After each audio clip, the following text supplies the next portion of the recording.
Acha ji, we're back with another video of the series that we started earlier regarding the frequently asked questions. तो frequently asked questions में ना मुझसे तो बहुत ज़्यादा पूछा गया कि ऐसे, बल्कि इनफैक्ट अगर जनरलाइज़ करें तो कंपलसरी से रिलेटेड और ऑप्शनल से रिलेटेड। तो इसको दो डोमेन्स में हम डिवाइड कर लेते हैं कि पहले हम कंपलसरी से स्टार्ट करते हैं। तो कंपलसरी में बहुत सारी क्वेश्चंस आते हैं, जैसे इस्लामियात की जो डिप है कि बड़े बड़े इस्लामियात के अच्छे तैयारी करने वाले भी वो 50-60s में गिर रहे हैं बस, और बल्कि मेजॉरिटी जो है वो अब थर्ड हाईएस्ट जो फेल होने वाले कैंडिडेट्स में वो इस्लामियात में आ रहे हैं।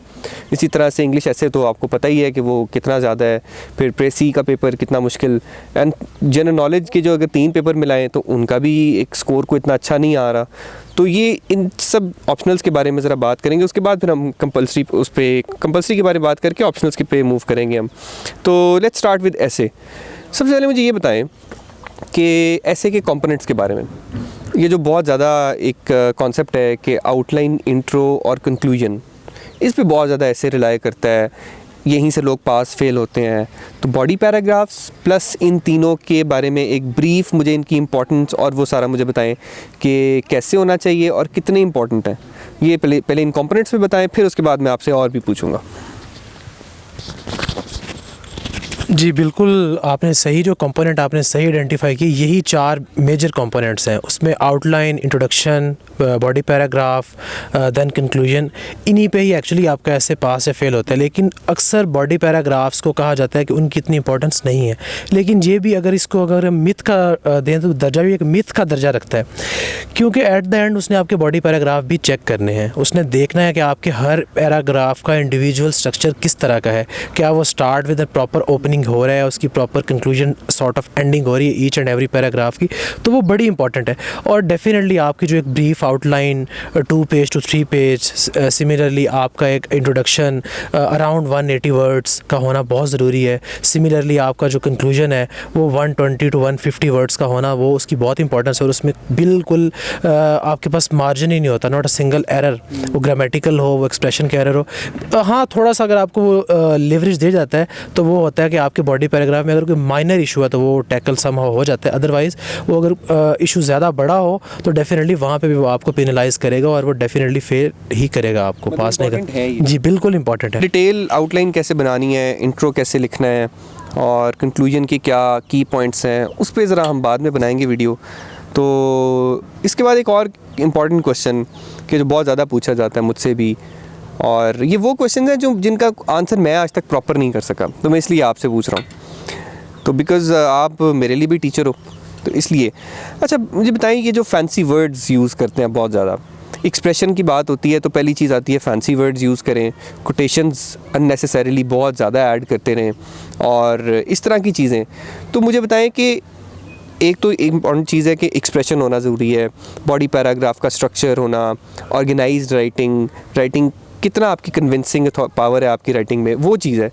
और क्या ये चीज़ें असिस्ट करती हैं इन सारे फैक्टर्स को, ये कि फैंसी वर्ड्स यूज़ करें, बहुत ज़्यादा कोटेशंस ऐड करें और इस तरह की चीज़ें करें जिससे आपकी कन्विंसिंग अथॉरिटी ज़्यादा बढ़ जाए राइटिंग पे?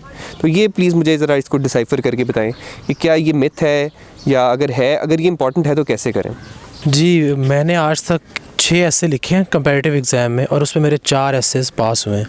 और हार्डली, आपके क्वेश्चन का आंसर करने से पहले बता रहा हूँ, हार्डली मेरी 1 से 2 कोटेशन, और कभी भी मेरे ऐसे में कोई वर्बोसिटी नहीं हुआ करती थी। फैंसी वर्ड्स जिसको ये गुलाबी इंग्लिश का दर्जा वो देते हैं, वो नहीं होती थी। तो इट मीन्स कि आपका जो ऐसे होना चाहिए वो सिंपल होना चाहिए, सिंपल लेमैन लैंग्वेज में आप लिखें, लेकिन उसमें ग्रामेटिकल मिस्टेक ना हो, उसमें कन्विंसिंग पावर हो, जो आप बात कर रहे हो वो बात आप प्रॉपर एक स्ट्रक्चर्ड वे में कर रहे हो। तो ये एक मिथ है कि जो लोग कहते हैं कि आप ज़्यादा वोकैबलरी, हाई फ्रिक्वेंसी वर्ड्स उसमें ऐड करो और उसके साथ साथ आपकी बहुत ज़्यादा कोटेशंस, बहुत ज़्यादा स्टैट्स, तो वो तो एक रिपोर्ट का दर्जा रखता है ऐसा ये ऐड ऑन करने से। तो हमने एक सिंपल एक ऐसे लिखना है, 1 कोटेशन 2 मैक्सिमम। अच्छा, तो ये जैसे आपने रिपोर्ट का जिक्र किया कि बहुत सारी जगहों पे स्टार्टिंग में ये कहा जाता है कि ग्राफ्स, मैप्स बना लेना और इस तरह की चीज़ें, बहुत ज़्यादा फैक्ट्स को ऐड करना है ऐसे में, और एंड सो ऑन। ये कितना इम्पॉर्टेंट है, या है भी या नहीं है? क्या ग्राफ ऐसे में लगाना या एक मैप ड्रॉ कर देना ये एक्सेप्टेबल है या नहीं है? अगर है तो किस हद तक है, ज़रा ये भी बताएं। इसका कोई ऐसा कोई बैकग्राउंड नहीं है ऐसे, अगर आप जितने भी एसेस की आप टाइप्स देख लें तो किसी ऐसे की टाइप में ये फिट ही नहीं आता। ये तो एक प्रॉपर रिपोर्ट हो जाएगी, या आप एक बुक लिखने जा रहे हो तो आप ना बुक लिखने जा रहे हो ना आप एक रिपोर्ट राइटिंग कर रहे हो, आप ऐसे राइटिंग है, सिंपल रहें, टू द पॉइंट रहें और अपनी जो एक आपको लिमिट दी होती है उसके अंदर रहें और आप ऑर्गेनाइज रह के करें तो आपका ऐसे पास हो जाएगा। आपको इधर उधर के तीर तुक्के लगाने की कोई कोशिश नहीं करनी चाहिए, because it is CSS। Be straight forward, अपने उस देखें कि एक्चुअल चीज़ वो क्या आपसे डिमांड कर रहे हैं, उस पर रहें। कंटेंट मैटर करता है? ऑब्वियसली कंटेंट तो मैटर करेगा, उसके बगैर आपकी आर्गूमेंटेशन नहीं होगी। अगर आपकी आर्गूमेंटेशन नहीं होगी तो आपका प्रॉपर स्ट्रक्चर डेवलप नहीं होगा, प्रॉपर स्ट्रक्चर डेवलप नहीं होगा तो आपका जो ऐसे है उसको आप आगे लेके नहीं चलेंगे, आपके ऐसे बीच में स्टक हो जाएगा या बहुत ज़्यादा एक्सपैंड हो जाएगा।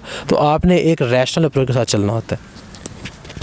अच्छा, तो मैंने तो ये कंक्लूजन निकाला कि हम टिक कर देते हैं आउटलाइन को, इंट्रो को, बॉडी पैराग्राफ्स को, कंक्लूजन को, कंटेंट को, अच्छी रेफरेंसिंग को, इसको मैं टिक कर देता हूँ। और जो फैंसी वर्ड्स हैं, अपने एक्सप्रेशन को अननेसेसरीली कॉम्प्लेक्स या कॉम्प्लिकेट करने की जो एफ़र्ट है, और ये क्या अभी जो हम बात कर रहे थे ये मैप्स की और ग्राफ्स की, ये डालना हम इस पर क्रॉस लगा देते हैं। रेड क्रॉस लगाएं या सिंपल क्रॉस? Red cross. अच्छा, रेड क्रॉस है।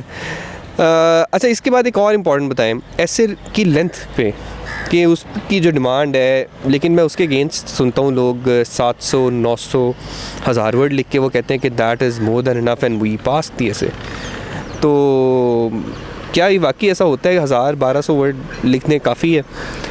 मतलब आपके पास 3 घंटे पूरे हैं तो 1000-1200 वर्ड आप उसमें लिख के आएँ और अब ये कहें कि अब ये काफ़ी हो गया, मैंने ऐसे लिख दिया। तो अगर ये काफ़ी नहीं है तो कितने काफ़ी हैं? क्या पूरे 2500 लिखने बैठ जाएं?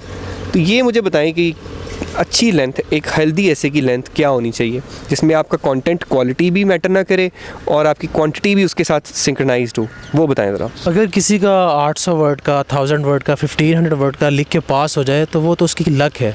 तो क्या सारे स्टूडेंट लक पे बेस पे पास कर रहे होते हैं? I don't think so. उन्होंने जो एक वर्ड लिमिट सेट की हुई है 2500 to 3500, तो उसके बीच में कहीं रहें। लेट्स सपोज आपका इतना ज़्यादा रिटर्न, आपका एक्सप्रेशन और इतना ज़्यादा आपकी रिटर्न की नहीं है प्रैक्टिस, तो आप क्या करें, 2200 लिख लें, 2100 मिनिमम।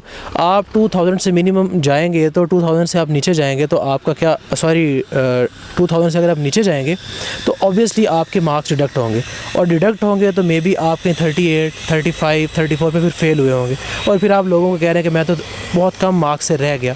तो वो नियर मिस ना बने, तो जो उनका एक स्टैंडर्ड उन्होंने आपको दिया FPSC ने, उसके अंदर रहेंगे तो आपको ज़्यादा फैसिलिटेट किया जाएगा। जब तक एसेस की अटेम्प्ट्स दी जिसमें दो एसेस अनफॉर्चुनेटली नहीं क्लियर कर सके, उसमें से मुझे बताएं कि कोई ऐसा था जो लेंथ की वजह से आपको लगा हो बाद में कि लेंथ की वजह से ये कहीं ना कहीं मिस कर गया? मुझे एक ऐसे उसमें मेरा था, उसमें मेरी 1700 अराउंड मेरी लेंथ थी, तो मुझे लगता है कि शायद वो एक बहुत बड़ा फैक्टर था। कंटेंट अच्छा था, उसके टिक्स बताए हैं वो सारे टिक्स थे और वो कोई भी क्रॉस नहीं था। और ये जो एक टिक लगना था लेंथ वाला, ये टिक उसमें नहीं था।